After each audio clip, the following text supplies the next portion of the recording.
Knowing how to ace an interview is really important, especially for folks who are new to the industry. I've come up with 3 recommendations that are perfect for folks whether you're getting into tech or you've been in for a while that will help you own your next interview. So go grab a drink. I'm going to go grab a drink and then we'll come back and we'll chat about it.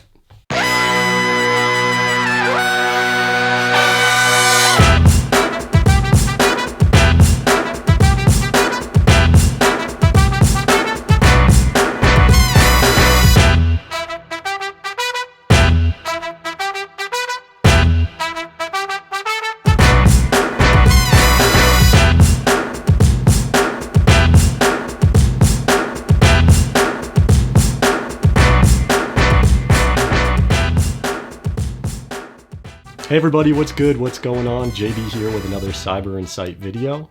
Thanks for coming back to the channel and making it your new spot for cyber and network knowledge. I hope you grabbed your drink. I grabbed my drink because today we're going to be talking about a few helpful interview tips that should make it so that you're a lot more successful when going in for your initial tech interviews. These recommendations are based off of my experience from interviewing a wide variety of candidates over the years, both from folks who have had no experience in the industry to senior level architects and engineers. So, as always, before we hop into the good stuff, if you enjoy the channel and you like the video, please go ahead and hit the like, subscribe, and notification bell. That way you don't miss out on any new content when I drop new videos. All right, so let's hop into these recommendations that I think are gonna get you on the right path for owning your next interview. All right, so tip number 1, and this is something that I think is pretty common sense, but it doesn't happen quite as often or as thoroughly as I think that it should. And that is, you need to make sure that you do a deep dive review of your resume before you come in for an interview. First, you need to go through your resume and make sure that it's tailored in a way that suits and fits the position that you're applying for. If you're coming from an IT background, but you're trying to get a cybersecurity position, you want to make sure that the resume is highlighting all of the things that you did prior in IT that aligns with the new position that you're trying to get into. Another thing you want to do is please make sure that if you're putting things on your resume, you actually have some type of practical, hands-on, or in-depth background and knowledge on the topics that you're putting within your resume. Oftentimes people will put these things on their resume, but it's because they were in a group who had something to do with that type of technology or monitored it or managed it or something like that, but them as an individual really had no part in it.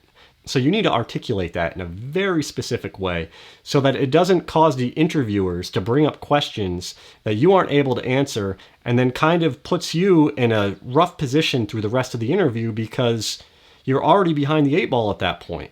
As an interviewer, if you put something on your resume, that means that it's fair game. And so if you put something on your resume and then I go and ask you about it and you can't back up any of the reasons why you have it on your resume, that's going to make me question the rest of the things that are on the resume, and we've just started to get into the interview. The second part of reviewing your resume is not only for you to do that yourself, but to also get other people to help you review your resume. The more people that get eyes on your resume, especially people that are in the industry that you want to go into and have experience in the jobs that you're trying to fill, that's only going to help improve the way that your resume comes across. Often people who are in the industry, especially those who have some type of supervisory experience or managerial experience, are going to understand the ways and context that you want to put around particular work history and the things that an individual contributor has done. So really lean on your network, get some folks to help review your resume, and I'm sure that they're going to be able to give you some pointers and different points of view that maybe you haven't considered yet that's going to help beef up your resume. The last part of the resume review is you want to make sure that everything that you have on there is actually current. You don't want to accidentally miss some experience or certifications or something that you should be taking credit for that's going to help you have topics to talk about once it comes time for the interview process. Vice versa, you don't want to have information on your resume that's incorrect or irrelevant. So again, another reason why you want to do a really good deep dive and scrub on your resume before you go in for an interview. All right, so recommendation number 2, and this is super important for folks who are new and just getting into the industry. Oftentimes, especially if you've never had a job before and you're coming right out of college, the question is, what can you put on your resume to show some type of level of knowledge and experience with something when you don't have any working experience? So I have a few thoughts on some things that you can do that, even coming in with no work experience, you can help demonstrate both your aptitude for technology, your passion for technology, and some knowledge and experience that you have that you've picked up even before getting into the workforce.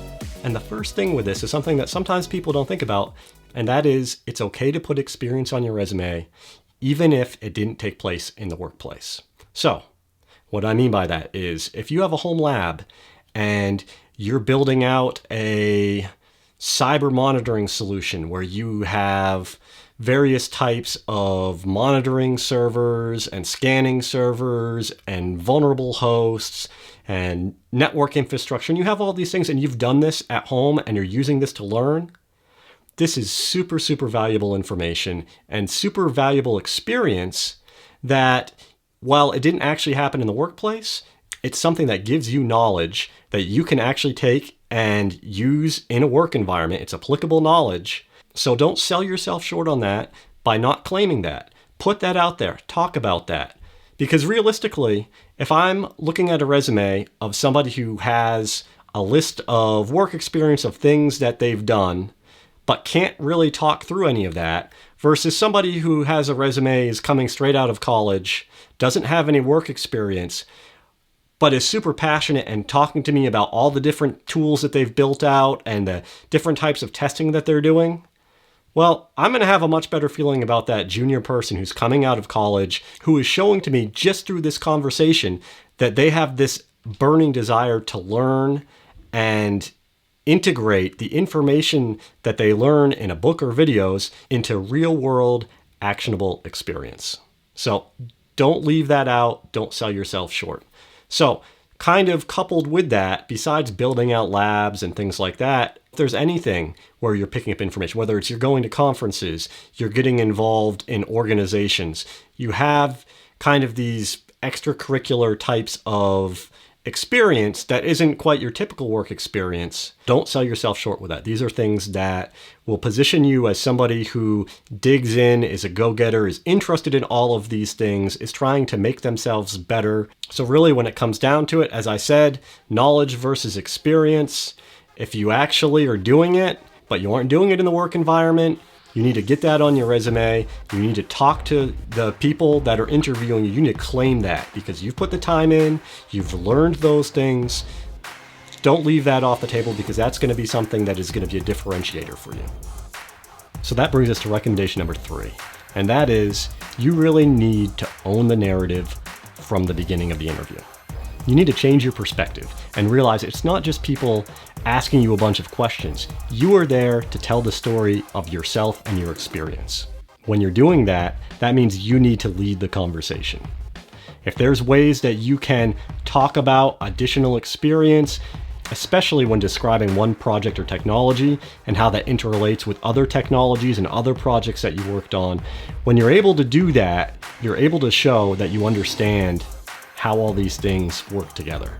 And when you're leading the conversation, that also means that when topics come up that you aren't familiar with, you aren't just giving a, no, I'm not familiar with that, or no, I don't have any experience with that, and leaving it at that. What you want to do is go on the offensive. When you don't know the answer to something, instead of just going, no, I don't know, I'm not familiar with that, I don't have any experience, you don't answer the question like that. What you do is you pivot and start talking about something that might be interrelated or that you do have experience about. So for instance, if someone asks, oh, do you have any Red Hat experience? And you don't. Well, you don't just go, oh no, I don't have that. You go, oh, well actually, I don't have any actual Red Hat experience, but I have a lot of experience using CentOS. So I'm familiar with building out repositories, using tools like Spacewalk. So I think that I would be able to fit easily into a team that deals with Red Hat Linux servers based off of my previous experiences with these other OSs. See, there's a big difference there. One, you just ended the conversation and didn't look like you're able to solve a problem. If you instead pivot and answer back with other experiences, the interviewer is able to see that you do have other experiences that are valid and do matter and would be useful in the environment. So always, whenever you get a question about something that you aren't familiar with or you don't have experience with, you don't leave it at a no or I'm sorry or I haven't had experience with that. It's always, well, I don't have any experience with X, but I have experience with Y. And these are all of the things that I've done with Y, and why, based off of my experience of learning this technology and understanding it, I think that in your environment, I would be able to pick up X quite easily and would be very successful. Another thing to do once you pivot is ask follow-up questions. Again, to an interviewer, this looks like somebody who's able to think critically and is actively engaged in the conversation and knows not only how to answer questions, but in IT, we all know most often the thing isn't having the right answer, it's knowing how to ask the right questions. As an interviewer, we don't expect everyone to know all the answers for everything.